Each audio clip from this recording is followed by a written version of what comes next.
வணக்கம். SAIAS அகாடமிக்காக வெங்கடேஷ்குமார். கற்க கசடர கற்பவை கற்றபின் நிற்க அதற்கு தக என்ற வள்ளுவனின் வாக்கிற்கேற்ப எதை நாம் கற்றாலும் சந்தேகங்களின்றி தெளிவாக கற்க வேண்டும், கற்றபின் அதன்படி நிற்க வேண்டும். இன்று TNPSC தேர்வுகளுக்கு தயாராகி கொண்டிருக்கும் மாணவர்களுக்கு பல சந்தேகங்கள் தங்களுடைய மனதில் இருக்கிறது. அந்த சந்தேகங்களை தீர்த்து வைக்கும் வகையில் நம்மை பார்க்க 2 மாணவர்கள் வந்திருக்கிறார்கள். அவர்களுடைய கேள்விகளுக்கு நம்மால் முடிந்தவரை தெளிவான பதில்களை கொடுப்போம். அனைவருக்கும் இனிய காலை வணக்கம். Thank you sir, thank you so much for your time.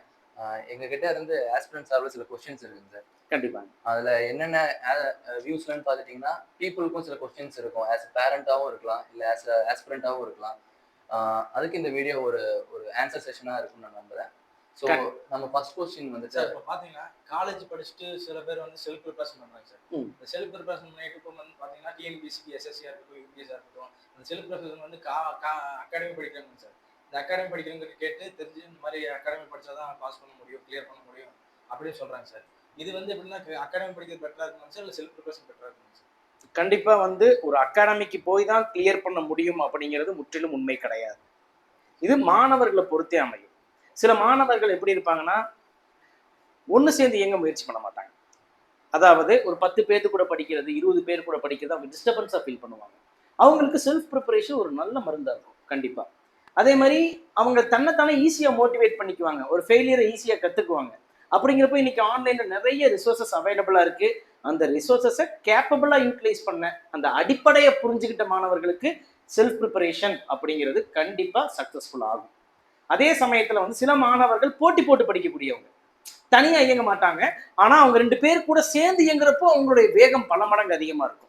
அந்த போட்டியை வந்து ஒரு நேர்மறையான ஒரு பாசிட்டிவ் போட்டியாக போடுவாங்க.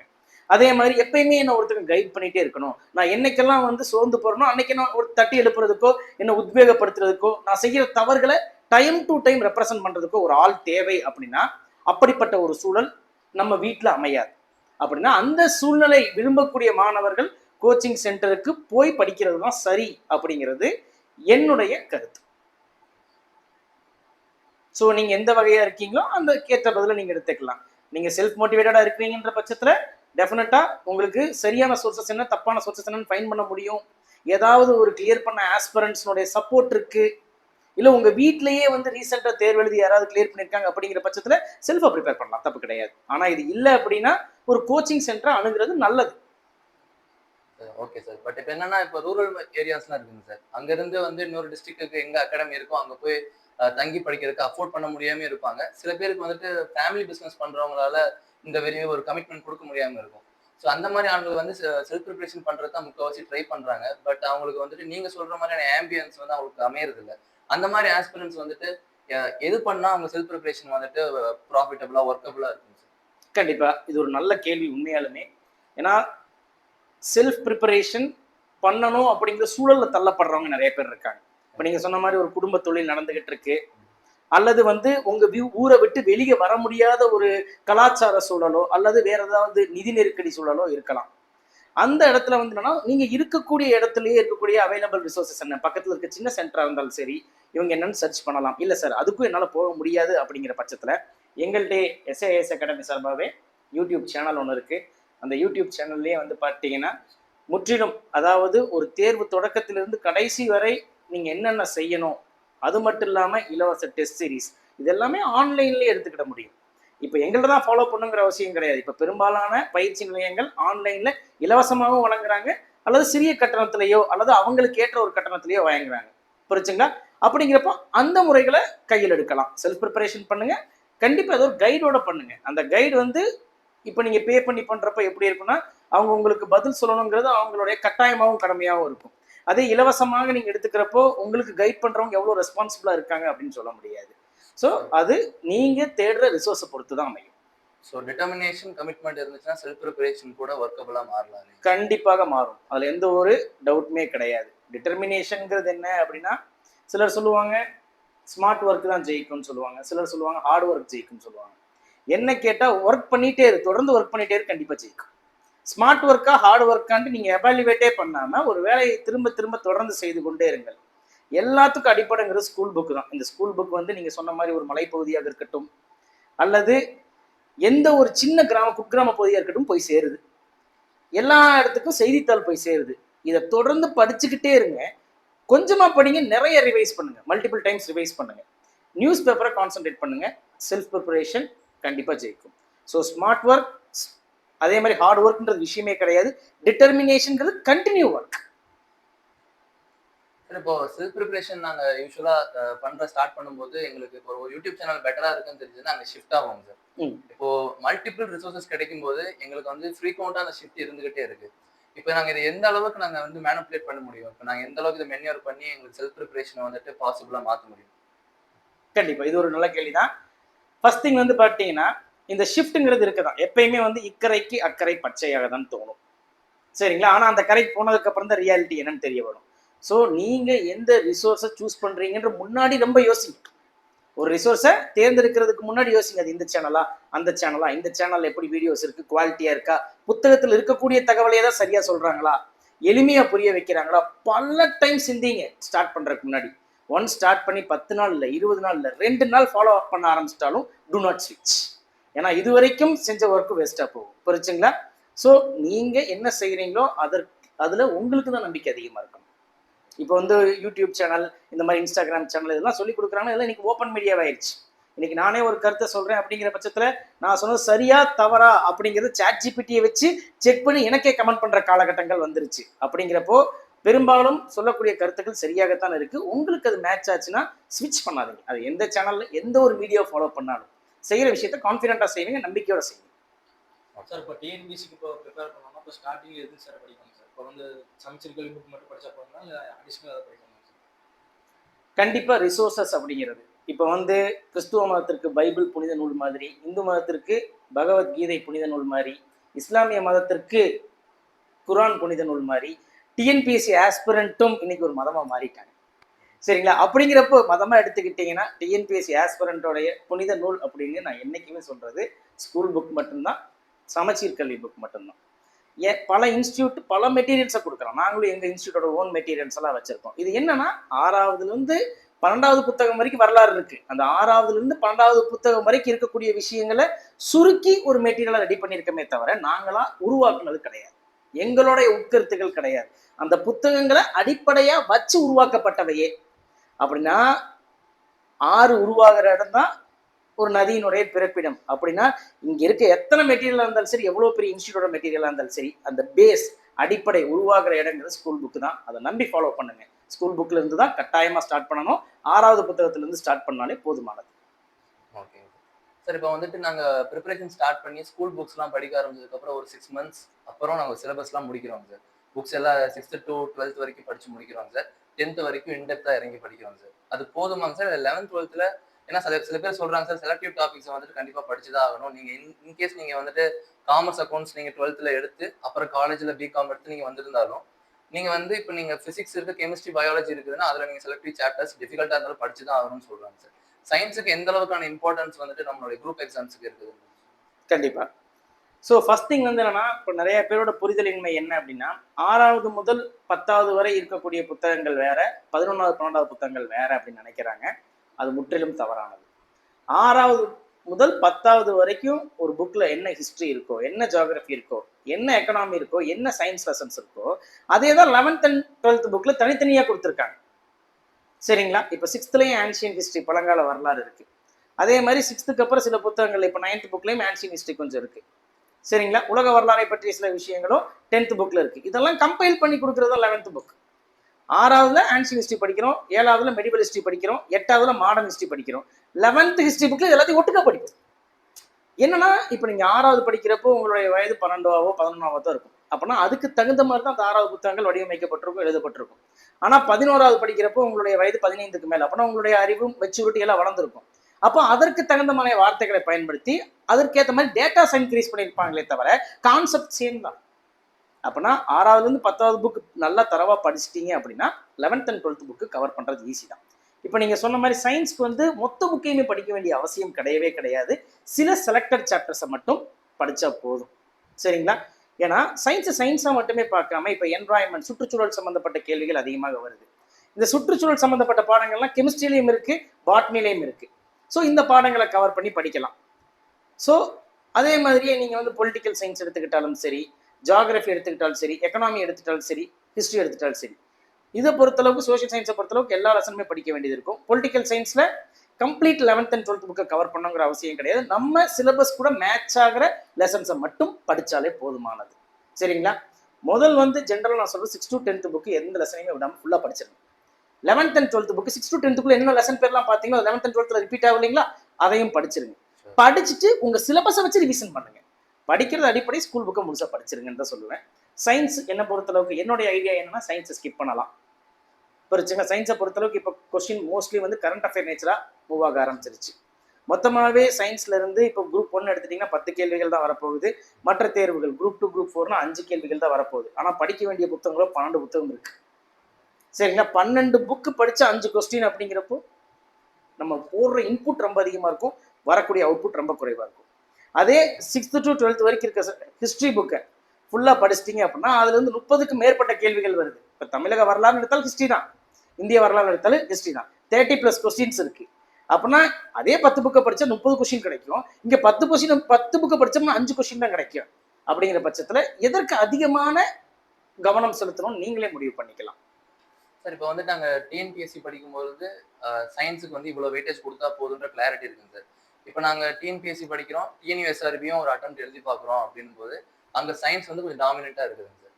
அங்கே போகும்போது சில நேரங்களில் 11th 12th புக்கில் இருந்த கூட கொஸ்டின்ஸ் நம்ம எதிர்பார்க்குறோம். ஏன்னா திடீர்னு அங்கே பேட்டர்ன் மாற்றுவாங்க. இதெல்லாம் எப்படி டேக்கிள் பண்ணலான்னு ஒரு ஐடியா சொல்லுங்கள். கண்டிப்பாக. அதாவது என்னன்னா இப்போ டிஎன்பிஎஸ்சி தேர்வை பொறுத்தளவுக்கு தான் சொன்னேன் வரக்கூடிய கேள்விகள் 5. அதே டிஎன்யூஎஸ்ஆர்பியை பொறுத்தளவுக்கு அறிவியல் பாடத்தை பொறுத்தளவுக்கு கேள்விகள் அதிகமாக தான் கேட்குறாங்க.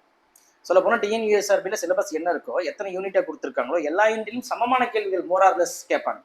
இப்போ ஹிஸ்ட்ரியில் 10னா ஜியாகிரபியில் 10, பாலிட்டியில் 10, இந்த மாதிரி மோரார்லெஸ் சேமாக கேட்பாங்க. அப்படின்னா சயின்ஸ்க்கும் ஈக்குவல் வெயிட்டேஜ் தான் கொடுத்து வச்சிருக்காங்க. அப்படிங்கிற பட்சத்தில் மொத்த சயின்ஸையுமே கவர் பண்ணாமல் 6வதுலேருந்து 12வது புத்தகம் வரைக்கும் இருக்கக்கூடிய சயின்ஸ் புக் பேக் கொஸ்டினாலே கவர் பண்ணுங்க.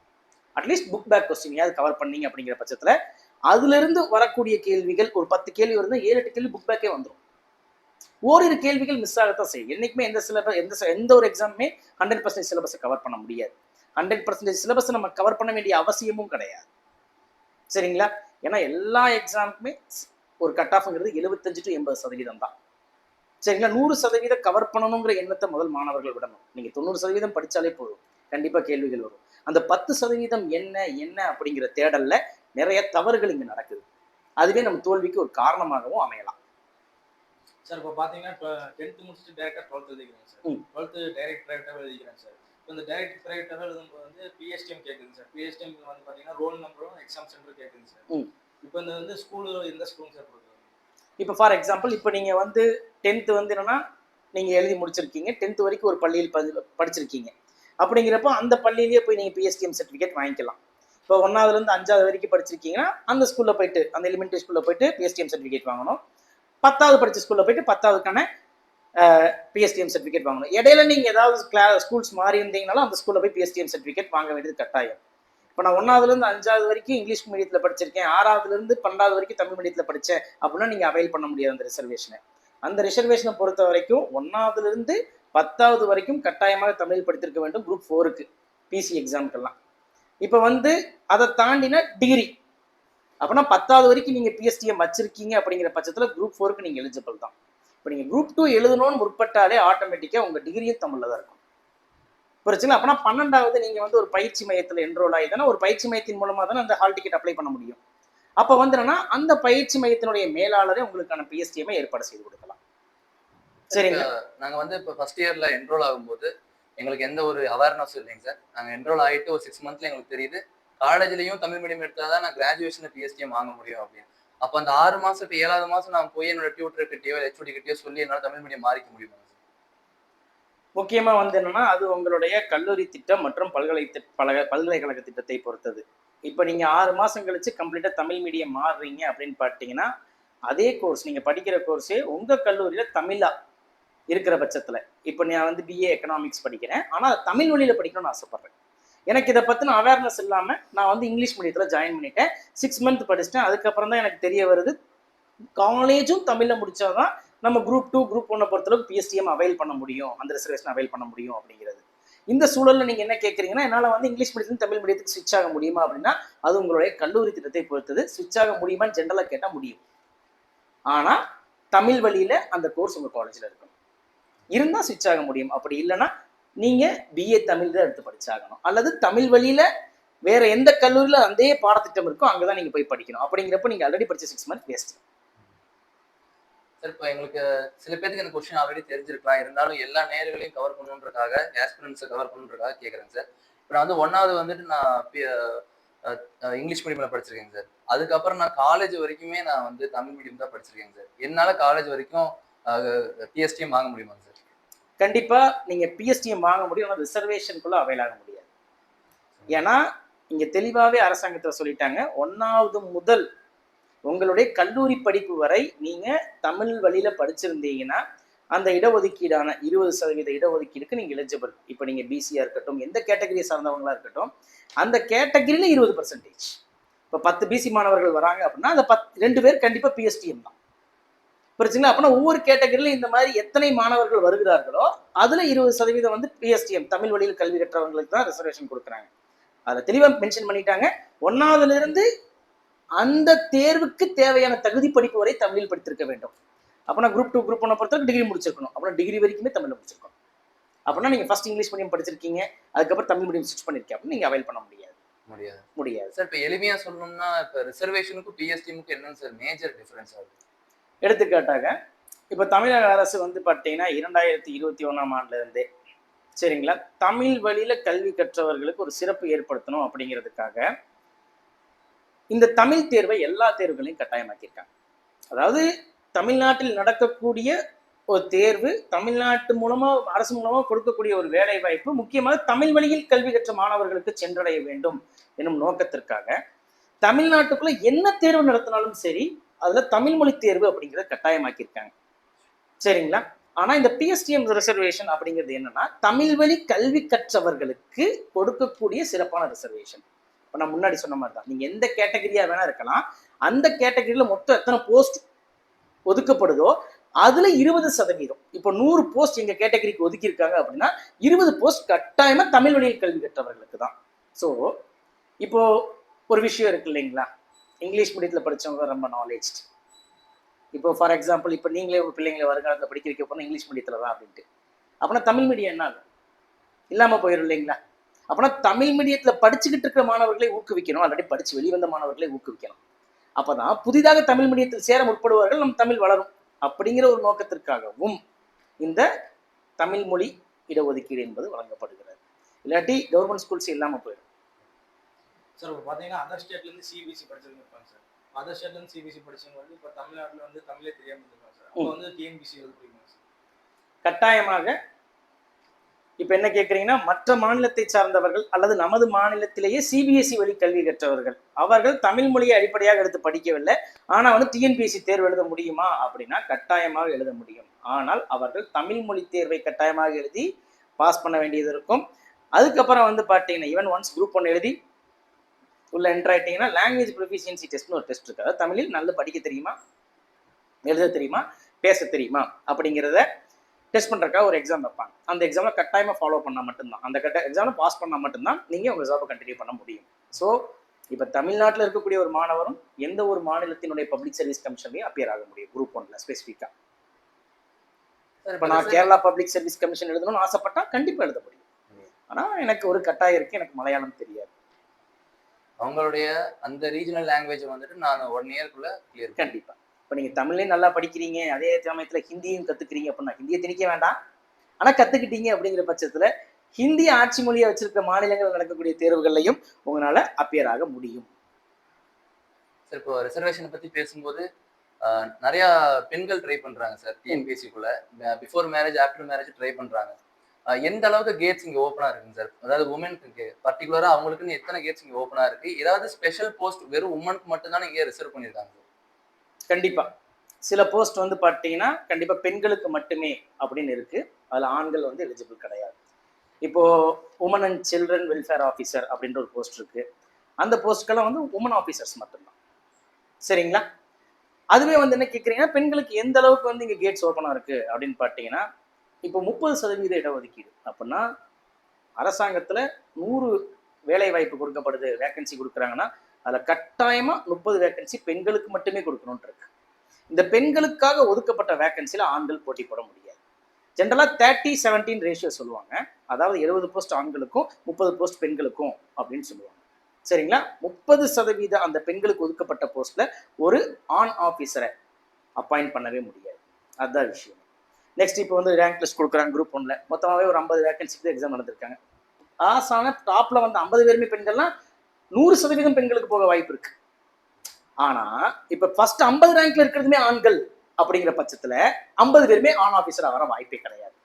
அப்படின்னா 30%னா 15 வேகன்சி 50க்கு அப்புறம் வரக்கூடிய ஃபர்ஸ்ட் 15 பெண்களுக்கு தான் போய் சேரும். இதுல வந்து கேட்டகரி ரிசர்வேஷன் இருக்கு.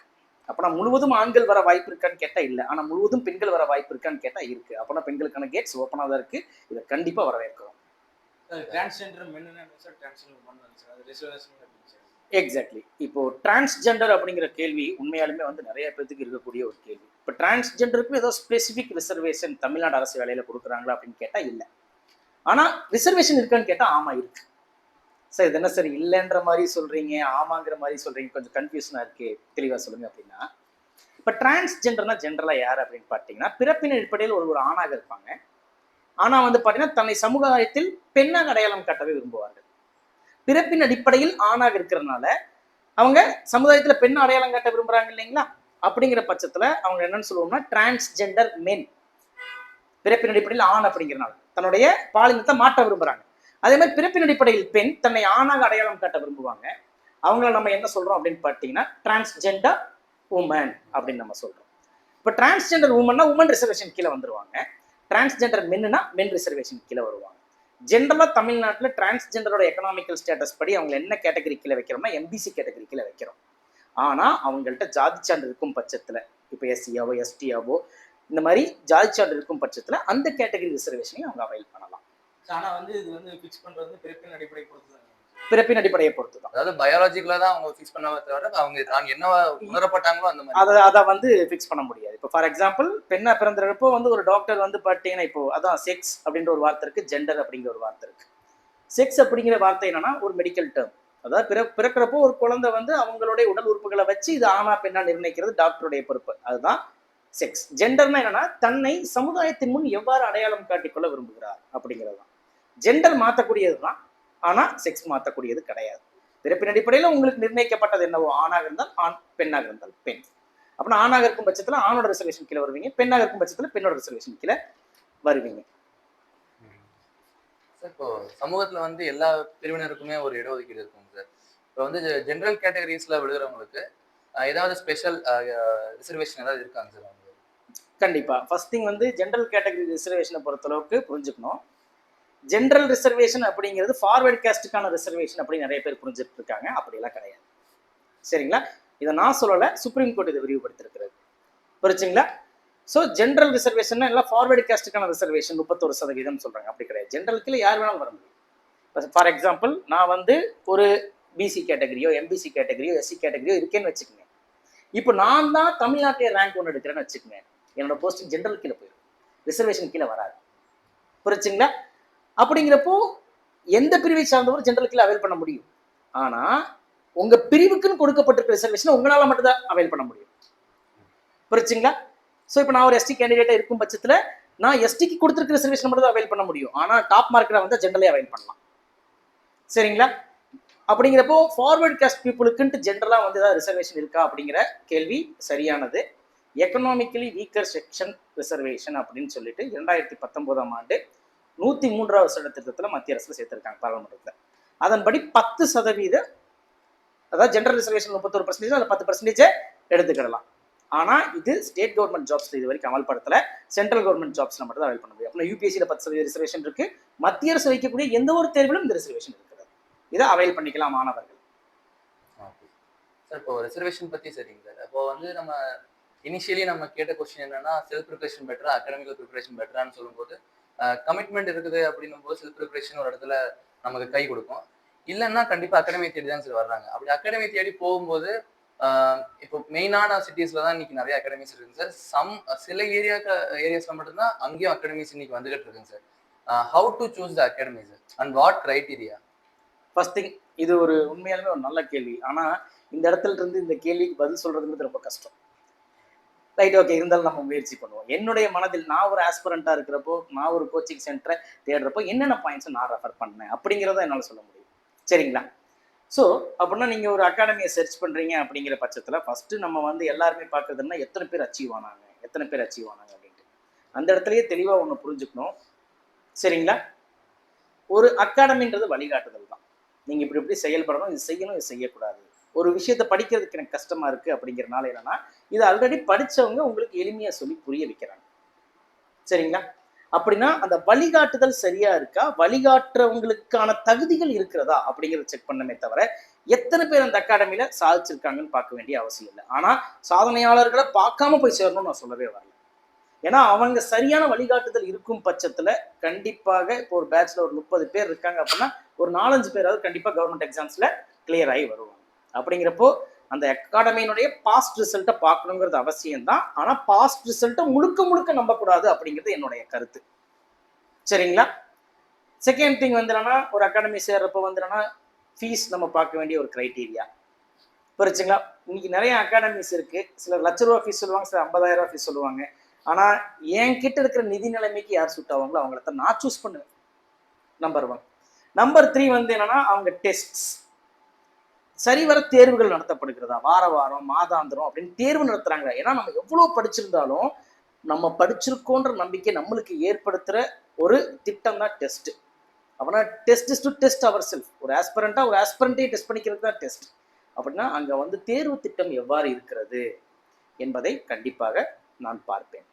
நெக்ஸ்ட் வந்து அங்க இருக்கக்கூடிய படிக்கிட்ட மாணவர்கள்ட்ட பிரச்சனை படிச்சு முடிச்சவங்க வந்து பாஸ் ஆயிருந்தாங்கன்னா அகாடமியை பத்தி பாசிட்டிவா பேசுவாங்க. இன்கேஸ் அவங்க ஃபெயில் ஆயிருந்தாங்கன்னா நெகட்டிவா பேசக்கூட வாய்ப்பு இருக்கு. சரிங்களா? நான் என்ன கேட்கறேன்னா உள்ள படிச்சுக்கிட்டு இருக்கிறவங்க நேற்று ஜாயின் பண்றவங்க கிடையாது. ஒரு 6 மந்த் அங்க படிச்சுட்டு இருக்காங்க, 1 இயரா படிச்சுட்டு இருக்காங்க. அவங்கள்ட்ட நான் அந்த அகாடமிக் வெளியிருந்து அவங்கள்ட்ட பேசுவேன். எப்படிங்க சார் இருக்கு அப்படின்னு கேட்பேன். அப்போ அவங்க எனக்கு கொடுக்கக்கூடிய ரிவ்யூ வந்து ரிலையபிளா இருக்கும், ப்ராக்டிக்கலா இருக்கும். ஒரு அகாடமி 2 ஆண்டுகளுக்கு முன்னாடி சுமாரா செயல்பட்டு இருக்கும். இப்போ ரீசெண்டா நல்ல ஸ்டாஃப், நல்ல ரெவன்யூஸ்லாம் வந்து நல்லா செயல்படலாம். அதே மாதிரி ஒரு அகாடமி 10 வருஷத்துக்கு முன்னாடி லட்சக்கணக்கான ஆயிரக்கணக்கான சிலர்லாம் கிளைம் பண்ணிக்கிறாங்கல்ல, 10 ஆண்டுகளில் 20,000 ரிசல்ட்டு அந்த மாதிரி சொல்லியிருக்கலாம். ஆனா தற்போது ஒரு ரிசல்ட் கூட இல்லாம இருக்கலாம். ஏன்னா எக்ஸாமோட நேச்சர் மாறிட்டே இருக்கு. அப்படிங்கிறப்ப உள்ள இருக்க ஸ்டூடெண்ட்ஸ்க்கு தெரியும் அடிக்கடி அச்சீவர்ஸ் வராங்களா, வந்து அங்க போறாங்களா, அதே மாதிரி மோட்டிவேஷன் டாக் கொடுக்குறாங்களா, அவங்க கண்டிப்பா அங்கதான் படிச்சுன்னு சொல்றாங்களா, பிரச்சனை இல்லை ஃபேக்கா அவங்க போட்டோவை கிளைம் பண்றாங்களா, உண்மையாலுமே அவங்க இவங்க ஸ்டூடெண்ட் தானா அப்படிங்கிறது எல்லாத்தையுமே கேட்டு தெரிஞ்சுக்கணும் அங்க படிக்கிற மாணவர்கள்ட்ட. இது எல்லாம் எனக்கு பாசிட்டிவா படும் பட்சத்துல போய் என்கொயரி பண்ணுவேன். என்கொயரி பண்ணதுக்கப்புறம் எனக்கு இன்னும் கொஞ்சம் டெஸ்ட் பண்ற மைண்ட் அதிகம். ஸோ ஒரு டெமோ கிளாஸ் கேட்டேன். டெமோ கிளாஸ் நான் போறதுக்கு முன்னாடியே அதே டாபிக் சம்பந்தப்பட்ட விஷயத்த நான் படிச்சுக்குவேன். எனக்கு படிக்க தெரியாதுங்கிற பட்சத்தில் ஒரு யூடியூப்ல கூட சர்ச் பண்ணி பார்த்துட்டு இது ரெண்டையும் நான் கம்பேர் பண்ணி பார்ப்பேன். யூடியூப்ல இவங்க சொன்னாங்க, கிளாஸ்ல இவங்க இப்படி நடத்திருக்காங்க இந்த டாபிக். அப்படிங்கிறப்போ எனக்கு தர டிஃபரன்ஸ் தெரியுது அப்படிங்கிற பட்சத்தில் கண்டிப்பா நான் ஜாயின் பண்ணுவேன். சரிங்களா? இல்லை டெமோ கிளாஸ் கிடையாது எக்ஸெட்ரா இந்த மாதிரி சொல்லும் பட்சத்தில் நான் கொஞ்சம் பின்வாங்கவும் முயற்சி இருக்கு. இதையே நீங்களும் ஃபாலோ பண்ணுங்கன்னு சொல்ல, நான் என்ன பண்ணுங்கிறது தான் சொன்னேன்.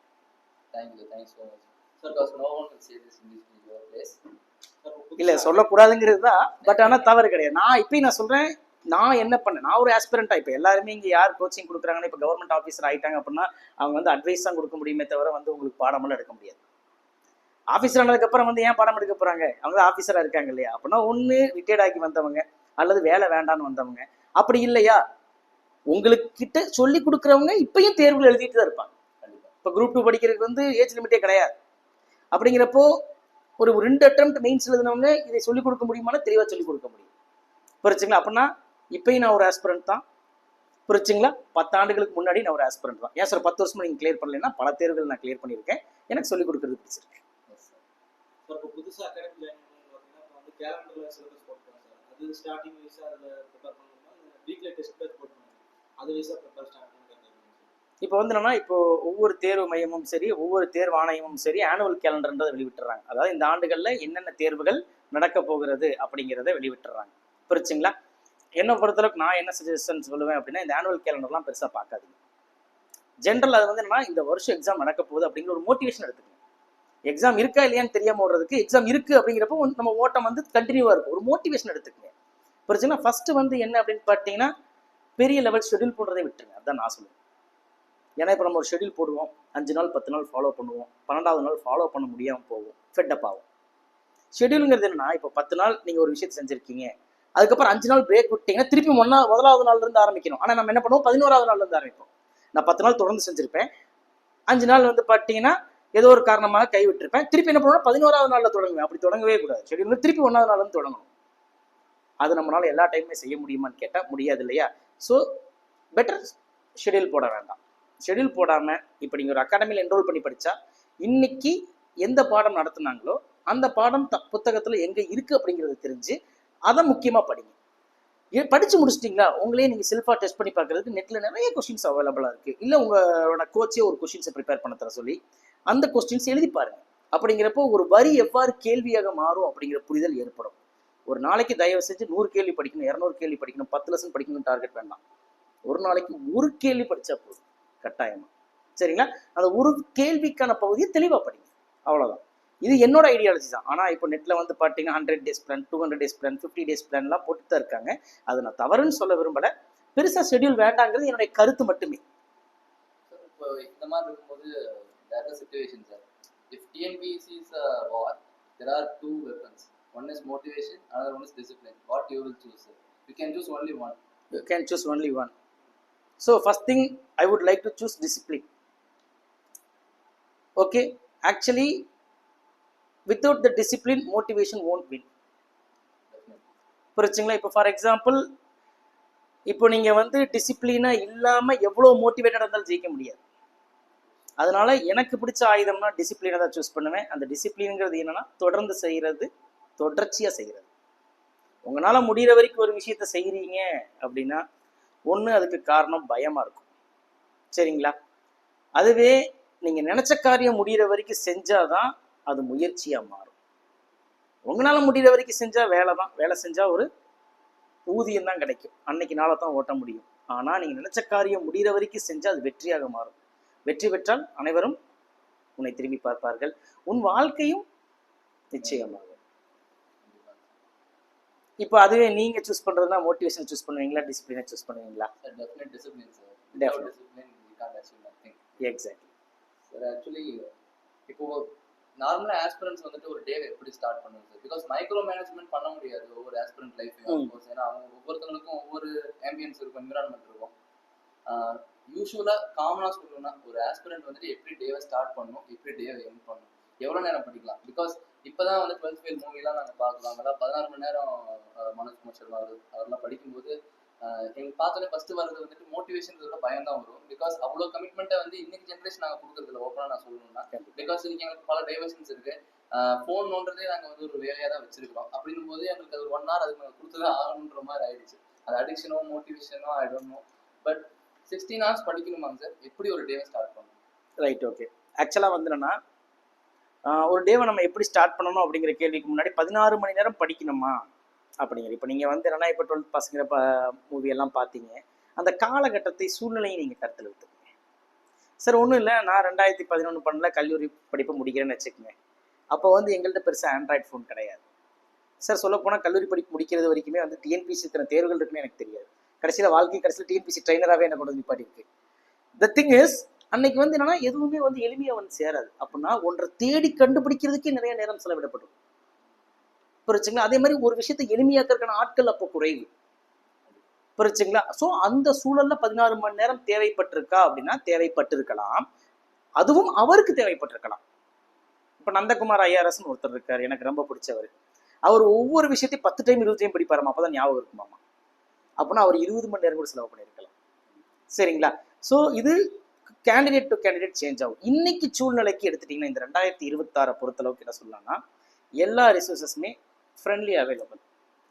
எங்கெங்கே என்னென்ன கிடைக்கும் அப்படிங்கிறது முதல்ல ஒருத்தர் சொன்னாதான் தெரியும். இன்னைக்கு நம்மளுக்கே தெரியும். சரிங்களா? இன்னைக்கு வந்து கிடைக்கிற சாய்ஸும் ஒன்றும் கிடையாது, 10-15 இருக்கு. நம்மளுக்கு பிடிச்சத ஒன்று, நம்மளுக்கு ஏற்றத ஒன்று நம்மளே சூஸ் பண்ணிக்கிட முடியும். அப்படின்னா அந்த சர்ச்சிங் டைம்ன்றது இப்போ குறையுது இல்லையா? அப்படிங்கிறப்ப கண்டிப்பாக என்னுடைய கருத்து 16 மணி நேரம் படிக்க வேண்டிய அவசியமே கிடையாது.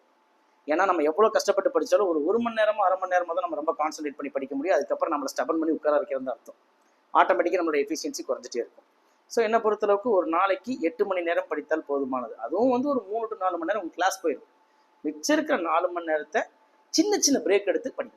பிரேக்கே எடுக்காம தயவு செஞ்சு படிக்கவே வேண்டாம். இப்போ 1 மணி நேரம் படிச்சிங்களா, திருப்பி ஒரு 10 நிமிஷம் பிரேக், ஒரு டீ குடிக்கலாம், இல்லை நண்பர்கள்ட்ட ஏதோ ஒரு கலந்துரையாடல் செய்யலாம், தண்ணி குடிச்சலாம், ஒரு சின்ன சிம்பிள் வாக், இந்த மாதிரி சின்ன சின்ன பிரேக் எடுத்து படிச்சிங்கன்னா ஃபெட்டப் ஆகாமல் படிக்கலாம். டெய்லி படிக்கலாம். 16 மணி நேரம் நான் படிக்க போகிறேன்ட்டு ஒரு டெக்ளரேஷன் எடுத்துக்கிட்டு நீங்கள் படிக்கும் பட்சத்தில் 4 நாள் தொடர்ந்து படிப்பீங்க, 5 நாள் படிப்பீங்க, 6ஆம் நாள் அந்த புக்கை பார்த்தா நமக்கு ஒரு கோபமாக வரும். திருப்பி 10 நாள் படிக்க மாட்டோம். அப்படின்னா ஏவரேஜ் படி கணக்கு படி பார்த்தீங்கன்னா ஒரு நாளைக்கு 3 மணி நேரம் கூட படிச்சிருக்க மாட்டீங்க. ஸோ அந்த ஸ்ட்ரெச்சும் வேண்டாம், இந்த ஸ்ட்ரெச்சும் வேண்டாம். ஒரு நாளைக்கு ஒரு 6 to 8 மணி நேரம் படித்தால் போதுமானது. நிறைய சின்ன பிரேக்கோட. சின்ன பிரேக்குன்னா 10 நிமிஷத்துக்கு ஒரு டைம் மிஸ் பண்ணுறது கிடையாது. 1 மணி நேரத்துக்கு ஒரு 5 நிமிஷம் 10 நிமிஷம். அதே மாதிரி ஒரு நாளை எப்படி தொடங்கலாம்னு நீங்கள் கேட்டீங்க இல்லையா? கண்டிப்பாக ஒரு நாளை வந்து நம்ம வந்து ஒரு நேர்மறையான எண்ணங்களோட தான் தொடங்கணும். என்னை பொறுத்தளவுக்கு எப்பயுமே வந்து நேரத்தில் எந்திரிங்க. இப்போ வந்து பார்த்தீங்கன்னா கண்டிப்பாக நம்ம உலகம் ஆக்டிவேட் ஆகிறது 8 மணிக்கு தான் அப்சல்யூட்டாக. சரிங்களா?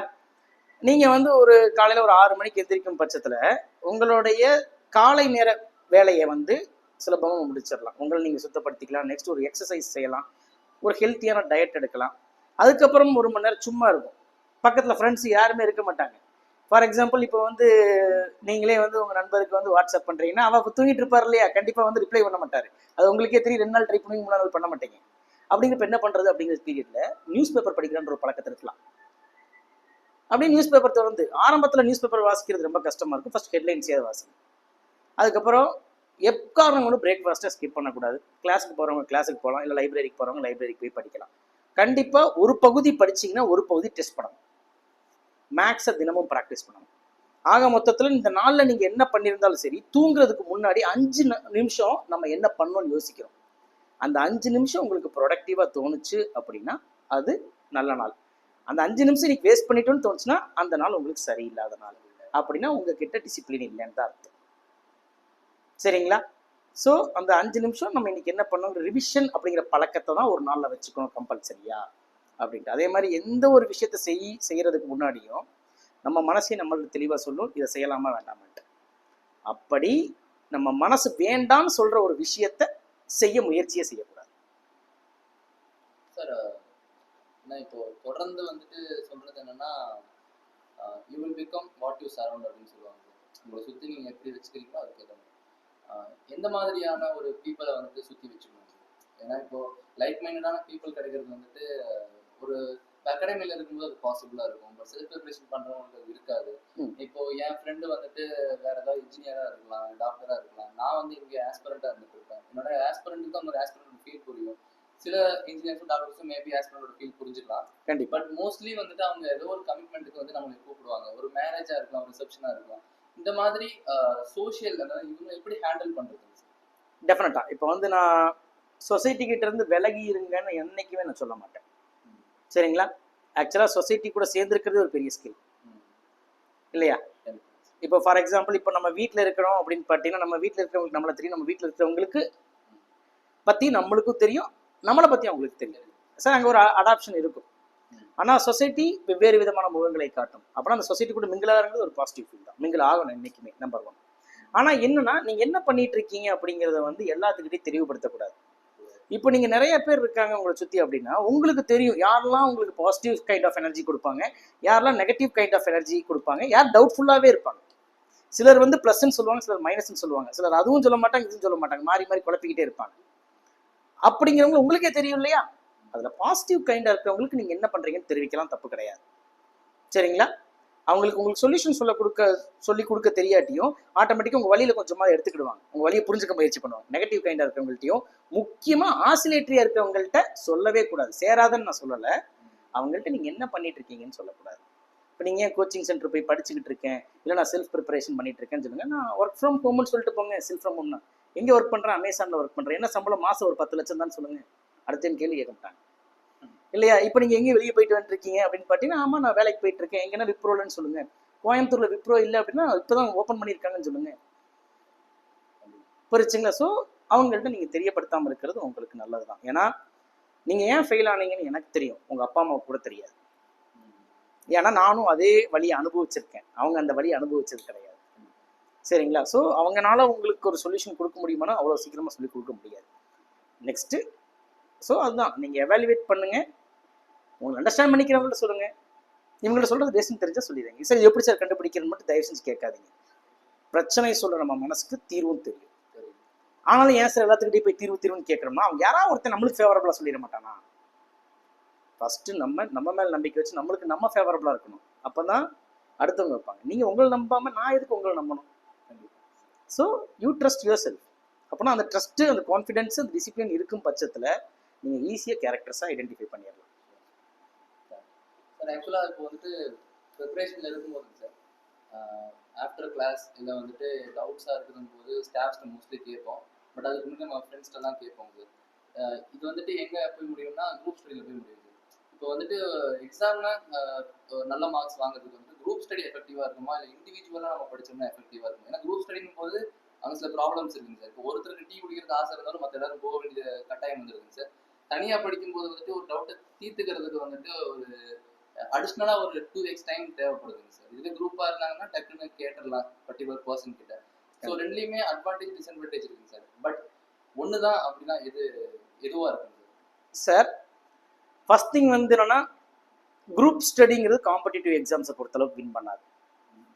ஸோ ஃபார் எக்ஸாம்பிள், இப்போ நீங்கள் வந்து ஸ்கூலில் படிச்சுட்டு இருக்கீங்க, காலேஜில் படிச்சுட்டு இருக்கீங்கன்னா, உங்களுக்கு நடக்க போகிற தேர்வுகளில் வரக்கூடிய கேள்விகள் 90% உங்களால் யூகிக்க முடியும். போன வருஷம் வந்தது தான் இந்த வருஷம் 80% ரிப்பீட் ஆக போகுது. 4-5 கேள்வி ஃப்ரெஷ்ஷாக வந்துருச்சு அப்படின்னாலே எக்ஸாம் டஃப்னு அழுகிறார்கள். சரிங்களா? அப்படிங்கிறப்ப வந்து என்னன்னா 100% நான் சொல்கிறேன், குரூப் ஸ்டடி ஒர்க் அவுட் ஆகாது, குரூப் டிஸ்கஷன் ஒர்க் அவுட் ஆகும்.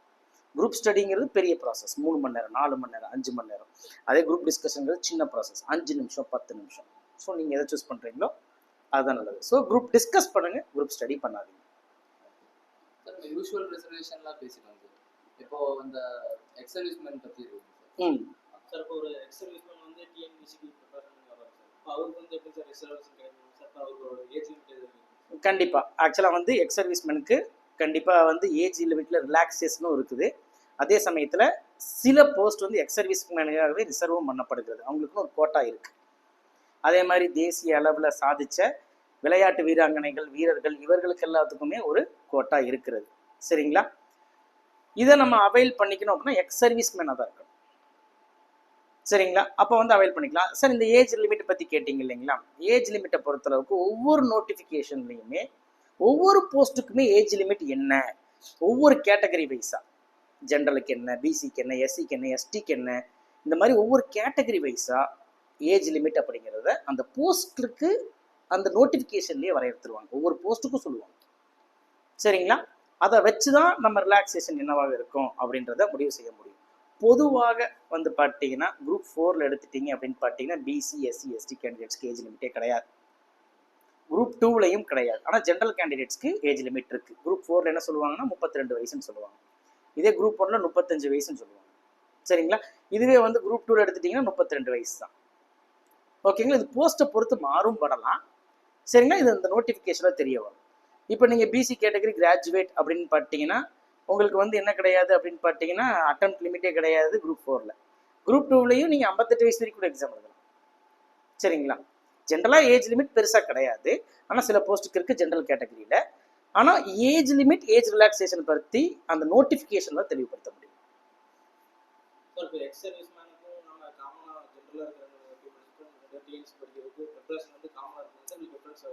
இல்லைம்மா, எக்ஸாமை பொறுத்தளவுக்கு 2 பேர்த்துக்குமே காமன் தான். அது எந்த ஒரு மாற்றம் கிடையாது. உங்களுக்கு எப்படி தேர்வு திட்டம் இருக்கிறதோ, பாடத்திட்டம் இருக்கிறதோ, அதே பாடத்திட்டமும் தேர்வு திட்டமும் தான் எக்ஸ் சர்வீஸ்மேன். சார் இப்போ வந்துட்டு எக்ஸாம், அதாவது ஆர்மியில் வந்து சர்விங் பர்சனாக இருப்பாங்க சார். அவங்க வந்துட்டு டிஎன்பிஎஸ்சி ப்ரிப்பேர் பண்ணியிருக்கலாம், யூபிஎஸ்சி, எஸ்எஸ்சி ப்ரிப்பேர் பண்ணியிருக்காங்க.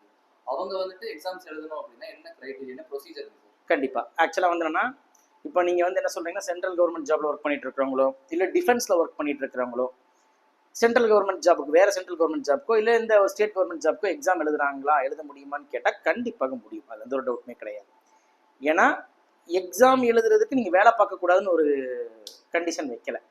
ஆனால் என்ன அப்படின்னா நீங்கள் எக்ஸாம் எல்லாம் எழுதி டியூட்டியில் ஜாயின் பண்ணுறதுக்கு முன்னாடி நீங்கள் என்ஓசி அப்படிங்கிறது வாங்கியிருக்கணும். இதே பாதுகாப்புத்துறை டிஃபென்ஸை பொறுத்தளவுக்கு என்னன்னா நீங்கள் எக்ஸாம் எழுதுறதுக்கே என்ஓசி வாங்கி வச்சிருக்கணும். சரிங்களா? அதே மாதிரி டிஃபென்ஸில் வந்து நீங்கள் பர்மனன்ட் கமிஷன் கீழே போயிட்டீங்கன்னா கட்டாயமாக இத்தனை ஆண்டுகள் பணியாற்ற வேண்டும் இருக்கு. அந்த ஆண்டுகளை பணியாற்றினதுக்கு அப்புறம் நீங்கள் இதை முயற்சி செய்யலாமே தவிர அந்த கண்டிஷன்ஸை முடிக்காமல் முயற்சி செய்ய முடியாது. ப்ரிப்பேர் பண்ணலாமான்னு கேட்டால் சிம்பிளி எஸ், ப்ரிப்பேர் பண்ணலாம். துறைக்கு தெரிவித்துவிட்டு தேர்வை எழுதலாம். துறை ஒப்புக்கொண்டால் நீங்கள் பணியிலும் சேரலாம். இப்போ வந்து நான் ப்ரிப்பேர் பண்ணிட்டேங்க சார், எக்ஸாம் டேட் வந்துருச்சு. இப்போ நான் ஒரு சோல்ஜரா இருக்குன்ற பட்சத்துல எனக்கு என்ன ப்ரொசீஜருங்க சார்? பிகாஸ் நான் யாரை வந்து அப்ரோச் பண்ணணும், எனக்கு அதை அப்ளை பண்ண விடுவாங்களா, கண்டிப்பா வெளியே விடுவாங்களா? ஏன்னா இன்கேஸ் வார்லாம் வரப்போகுது, சர்ஜிக்கல் ஸ்ட்ரைக் மாதிரியான சுச்சுவேஷன்ஸ்லாம் இருக்குங்க சார். அங்க வந்துட்டு அங்க கண்டிப்பா மேன் பவர் தேவைப்பட்டிருக்கும். பட் நமக்கு அங்க பேரலி எக்ஸாம்ஸ் இருக்கும். அந்த மாதிரி சமயங்கள்ல அவங்க அலோவ் பண்ணுவாங்க சார். இப்போ நான் என்ன சொல்றேன்னா, இப்போ என்ஓசின்னு ஒன்று வாங்கணும்னு சொல்றோம் பாத்தீங்களா? நோ அப்ஜெக்ஷன் சர்டிஃபிகேட் அப்படிங்கிறது என்னன்னா, உங்களுடைய உயர் அதிகாரி கொடுக்கக்கூடியது. நீங்க சோல்ஜரா இருக்கீங்க, சோல்ஜர்னா எல்லாருமே சோல்ஜர் தான் ஆர்மியில் இருக்கவங்க.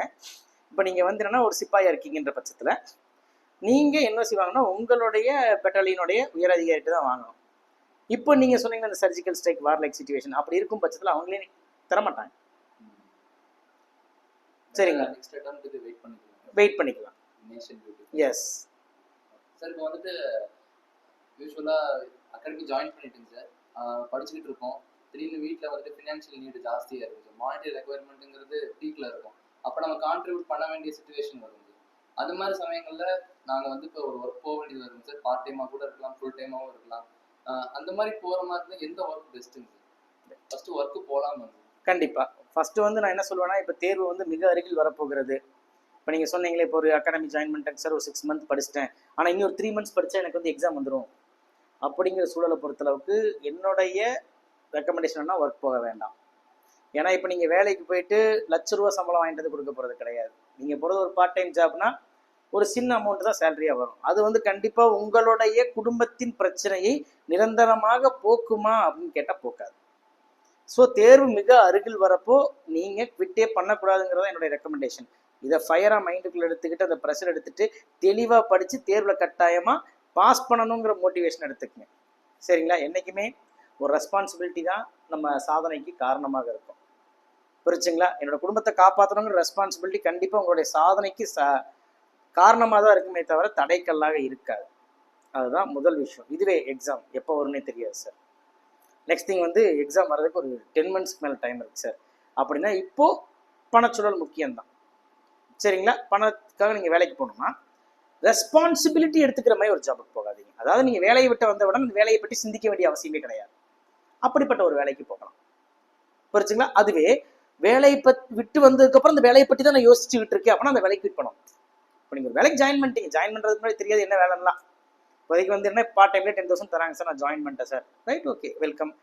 ஆனால் ஜாயின் பண்ணதுக்கப்புறம் தெரிஞ்சிடும் வேலையெல்லாம் முடிஞ்சு வீட்டுக்கு போனதுக்கப்புறம் அந்த வேலையை பற்றி யோசிக்கணுமா, அதே மாதிரி வேலைக்கு வரதுக்கு முன்னாடி வேலையை பற்றி யோசிக்கணுமான்னு உங்களுக்கு ஒரு மாதத்துக்குள்ள தெரிஞ்சு போயிரும்ல.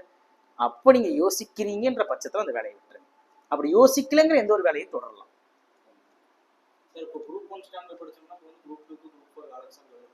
கண்டிப்பாக. இப்போ வந்து என்ன, குரூப் 1, குரூப் 2, குரூப் 4க்குன்னு தனித்தனி சிலபஸ் கிடையாதுப்பா. ஜென்ரல் ஸ்டடீஸை பொறுத்தளவுக்கு, பொது அறிவியல், சமூக அறிவியலை பொறுத்தளவுக்கு சிலபஸ் எல்லாத்துக்குமே காமன் தான். கேட்கக்கூடிய கேள்விகளுடைய தரம் தான் மாறுபடுது. சரிங்களா? சிலபஸ் சேம் தான். நீங்கள் குரூப் 1 ஸ்டாண்டர்டுக்கு அப்படிங்கிறது பொய் தான். நீங்கள் 6 to 12th புக்கை சோஷியல் சயின்ஸை ஃபுல்லாக தரவாக படித்து வச்சுருந்தீங்கன்னா நீங்கள் குரூப் 1க்கும் அதே தான், குரூப் 2க்கும் அதே தான், குரூப் 4க்கும் அதே தான். கண்டிப்பாக 3 தேர்வுகளை எழுதலாம். ஆனால் குரூப் 2, குரூப் 4 எழுதும் பட்சத்தில் மொழி தேர்வுன்னு இருக்குது. General English paper, general Tamil paper group 2க்கு இருக்குது, 2Aக்கு இருக்குது. அதே குரூப் 4க்கு ஜென்ரல் தமிழ் பேப்பருங்கிறது ஒன்று இருக்குது. அதே குரூப் 1 பொறுத்தளவுக்கு இந்த மொழி இது கிடையாது, லாங்குவேஜ் பேப்பர் கிடையாது. புரிச்சுங்களா? ஸோ நீங்கள் லாங்குவேஜையும் சேர்த்து படித்து வைக்கும் பட்சத்தில், இன்கேஸ் தமிழ் சூஸ் பண்ணுற பட்சத்தில் குரூப் 4 எழுதலாம், 2 எழுதலாம், 1 எழுதலாம். சொல்ல போனால் போன டைம் குரூப் 4 தமிழ் பேப்பர் வந்து ரொம்ப கஷ்டமாக இருந்துச்சு. Group 2 Tamil paper group 4 compare பண்ணுறப்ப எளிமையாக இருந்துச்சு. எக்ஸாக்ட்லி. ஓலைச்சுவடி, கல்வெட்டுக்கள். புரிச்சுங்களா? இன்னைக்கு வேற வந்து என்னன்னா, எகிப்துல சில கல்வெட்டுக்கள்ல தமிழர்களுடைய அடையாளம் பற்றி இருக்காமா, இதை பற்றிய கேள்விகளும் வருங்காலத்துல வரலாமா இல்லையா, அது எனக்கு தெரியாது. இப்போ வந்துட்டு காம்படிட்டிவ் எக்ஸாம்ல இந்த குரூப் 1, 2, 4 இந்த மாதிரி தனித்தனி அப்ரோச்.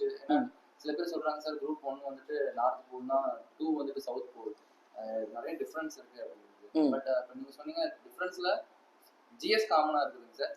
மேக்ஸோடைய டெப்த் வேணா மேபி வேரி ஆகலாம், பட் லாங்குவேஜ் அப்ரோட்டா ஃபுல்லாவே வேரி ஆகுது சார். இப்போ குரூப் 1 நமக்கு படிக்க தேவையில்ல, இங்கெல்லாம் கொஞ்சம் பார்த்து வச்சுக்கிறது நல்லது. 4 டாமினேட்டா இருக்குது சார். டிஎன்யூஎஸ்ஆர்பி எந்த மாதிரி இருக்குங்க சார்? ஏன்னா 10 கொஸ்டின் இது வரும்னு சொல்லியிருந்தாங்க சார், பட் இந்த டைம் எஸ்ஐ இதுல வந்துட்டு 10 கொஸ்டின் கேட்கவே இல்லைங்க சார் லாங்குவேஜ்ல. ஆமா, இந்த மாதிரி சிச்சுவேஷன்ஸ் சினாரியோஸை எப்படி அட்ரஸ் பண்ணுறீங்க? கண்டிப்பா. இப்போ நீங்க குரூப் 1க்கும் குரூப் 2க்கும் இப்போ சவுத் போல் நார்த் போல் சொல்றாங்களே, இதெல்லாம் தியரி தான்ப்பா, எதுவுமே ப்ராக்டிக்கல் கிடையாது. சில நேரங்கள்லாம் வந்து பார்த்தீங்கன்னா குரூப் 2ல வரக்கூடிய ஜிஎஸ் கொஸ்டின் டஃப்பாக இருக்கும். கரண்ட் அஃபேர் எங்கிருந்து எடுத்து கேட்டாங்கன்னு தெரியாது. குரூப் 1ல இருக்கக்கூடிய கேள்விகள் எளிமையாக இருக்கும். ஏன் இந்த டைம் வந்து பார்த்தீங்கன்னா 140 கேள்விகள் சரியாக போட்டவங்களுக்கு குரூப் 2 மெயின்ஸ் வாய்ப்பு கிடைச்சிருச்சு. புரிச்சுங்களா? குரூப் 1உடைய கட் ஆஃபும் பார்த்தீங்கன்னா இதை விட தாண்ட கூட செஞ்சிருக்கு. 140+ போயிருக்கு. அப்படின்னா இப்போ நீங்கள் வந்து குரூப் 1னா மலை, அதுவே வந்து பார்த்தீங்கன்னா குரூப் 2னா வந்து மடு அப்படின்ட்டு பேச முடியாது. சரிங்களா? ஆக மொத்தத்தில் சிலபஸை கவர் பண்ணணும். புரிச்சுங்களா? நீங்கள் எந்த தேர்வுக்கு தயாராகிறீங்களோ அதற்கு தகுந்த மாதிரி ஒரு டெஸ்ட் சீரீஸை என்ரோல் பண்ணி ப்ராக்டிஸ் பண்ணணும். சரிங்களா? அதுதான் விஷயமே. இப்போ டிஎன்யூஎஸ்ஆர்பிக்கும் டிஎன்பிஎஸ்சிக்கும் பெரிய சம்மந்தம் இருக்கா அப்படின்னு கேட்டால் படிக்கிறது எல்லாமே சம்மந்தம் இருக்குது. ஆனால் கேள்வி கேட்குற வெயிட்டேஜ் மாறுது, கட் ஆஃப்லையும் மாறுது. இங்கே வந்து டிஎன்யூஎஸ்ஆர்பியை பொறுத்தவரை கட் ஆஃப் ரொம்ப அதிகமாக இருக்கும். ஏன்னா கேள்விகள் கொஞ்சம் எளிமையாக வரனால. அதே வந்து நீங்கள் வந்து டிஎன்பிஎஸ்சியை பொறுத்தவரை கேள்விகள் கொஞ்சம் ட்விஸ்டடாக வரனால கட் ஆஃப் வந்து டிஎன்யூஎஸ்ஆர்பி அளவுக்கு அதிகமாக இருக்காது, கம்மியாக தான் இருக்கும். சரிங்களா? ஆனால் டிஎன்பிஎஸ்சி படிக்கக்கூடிய மாணவர்கள் யூஎஸ்ஆர்பியை எழுதலாமான்னு கேட்டால் எழுதலாம், எழுதி கிளியரும் பண்ணலாம். ஆனால் இப்போ நான் சொல்கிறேன் பார்த்தீங்கன்னா படிக்கிறது எல்லாமே சேம், ப்ராக்டிஸிங்கே மாற்றணும். சரிங்களா? இப்போ ஃபார் எக்ஸாம்பிள் ஃபிசிக்கலாக ஃபிட்டாக இருந்தால் தான் அத்லெட்டாக இருக்க முடியும். அதுக்காக ஃபிசிக்கலாக ஃபிட்டாக இருக்கவங்க எல்லாருமே அத்லெட்டாக இருக்க முடியாது. அத்லெட் எல்லாருமே ஃபிசிக்கலாக ஃபிட்டாக இருப்பாங்க, அதில் எந்த ஒரு டவுட்டுமே கிடையாது. ஆனால் ஃபிசிக்கலாக ஃபிட்டாக இருக்க எல்லாருமே அத்லெட்டாக இருக்க முடியாது இல்லையா? அப்புறம் டிஎன்பிஎஸ்சி தேர்வை நான் படித்து விட்டால் இந்தியாவில் நடக்கக்கூடிய அனைத்து தேர்வுகளையும் எழுத முடியும், தமிழ்நாடுக்குள் நடக்கக்கூடிய அனைத்து தேர்வுகளையும் எழுத முடியும். அப்படி எழுத முடியுமான்னு எழுத முடியும், பாஸ் பண்ண முடியுமான்னு முடியாது. அந்தந்த தேர்வுக்கு எப்படி ப்ராக்டிஸ் பண்ணணுமோ அந்த ப்ராக்டிஸ் தான் பண்ணணும். இப்போ நீங்கள் மாராத்தானில் ஓட போகிறீங்கன்னா ப்ராக்டிஸ் ஒன்று, அதே 100 மீட்டர் ரேஸில் ஓட போகிறீங்கன்னா ப்ராக்டிஸ் வேறு. ஏன்னா மாராத்தானில் ஓடுறதுக்கு ஸ்டமினா தான் முக்கியம். புரிச்சுங்களா? அதுவே 100 மீட்டரில் ஓடுறதுக்கு எனர்ஜி தான் முக்கியம். எனர்ஜியே ட்ரெயின் ஆனதுக்கப்புறம் வரதான் ஸ்டெமினா. சரிங்களா? ஸோ அந்த டிஃபரன்ஸுங்கிறது இருக்கு.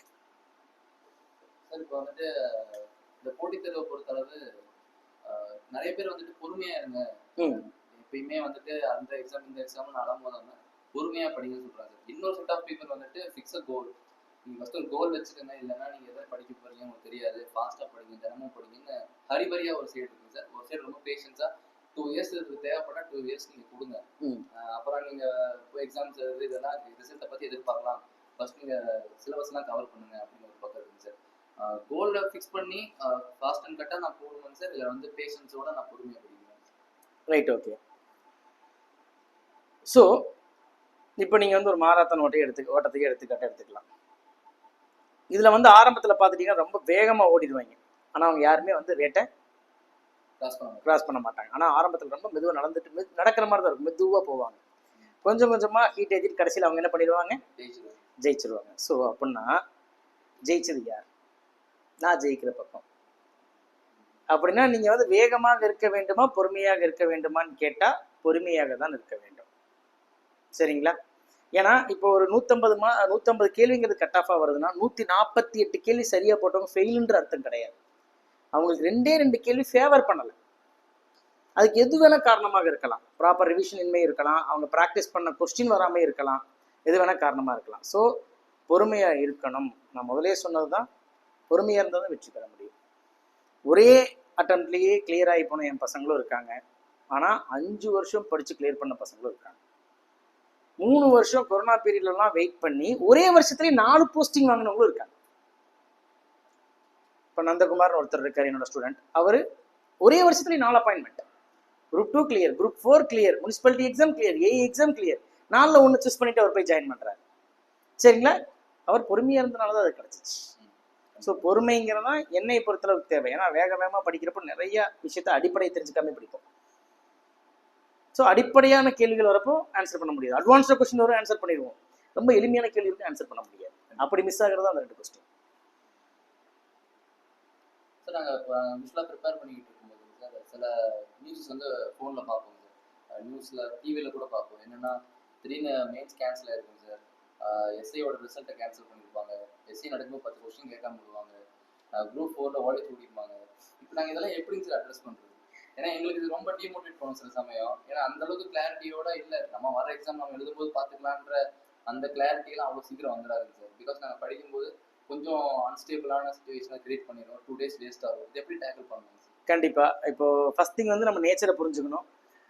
எக்ஸாமினேஷன்றது எல்லாருமே செலெக்ஷன் ப்ரொசீஜர்னு சொல்லிட்டு இருக்காங்க. ஏன் நோட்டிஃபிகேஷனில் கூட செலெக்ஷன் ப்ரொசீஜர் செலெக்ஷன் ஸ்டெப்ஸ் தான் வரும். ஆனால் examination is no way a selection procedure, it is a elimination procedure. உங்களை எப்படியெல்லாம் எலிமினேட் பண்ணலாம் அப்படின்னு யோசிக்கிறது தான் எக்ஸாம். ஸோ ப்ரொசீஜரை எலிமினேட் பண்ணுறதுக்கு தானே. அப்படின்னா உங்களை நான் தோற்கடிக்கிறதுக்கு தான் அந்த தேர்வையே வைக்கிறேன்னா என்னென்ன வழியிலலாம் தோற்கடிப்பேன், ஏதாவது ஒரு வழியில் தோற்கடிப்பாரு படுவோம் அப்படிங்கிறது எண்ணிட்டே இருந்தாலே இந்த விஷயத்த டேக்கிள் பண்ணிடலாம். இந்த டைம் வந்து ஓகே எக்ஸாம்லாம் நல்லா பண்ணிட்டா, கட் ஆஃப் 120 வந்துருச்சா, எக்ஸாம் கேன்சல் கூட சொல்லி தேக்கடிப்பாங்க.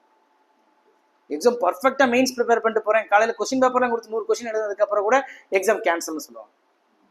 சரிங்களா? ஸோ அங்கே நான் சொல்கிற ஒரே விஷயம், அப்படி இருக்கக்கூடிய தோல்வியில் இருக்கக்கூடிய வாய்ப்பை மட்டுமே பாருங்கள்.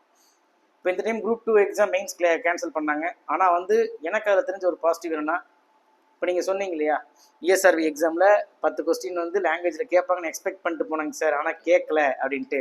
ஆனால் TNPSC குரூப் 2 தேர்வில் எப்படி கேள்விகள் கேட்க போகிறாங்க அப்படிங்கிற ஒரு முன்மாதிரி கிடச்சிருச்சுல்ல, அந்த கொஸ்டின் பேப்பர் ரிலீஸ் ஆயிடுச்சுல, இதை பேஸாக வச்சு ப்ரிப்பரேஷன் இன்னும் ஸ்ட்ராங் பண்ணிட்டு போகலாம்ல வரக்கூடிய குரூப் 2 மெயின்ஸ்க்கு, அதாவது திருப்பி வைக்கக்கூடிய எக்ஸாமுக்கு. ஸோ அதுதான் விஷயம்.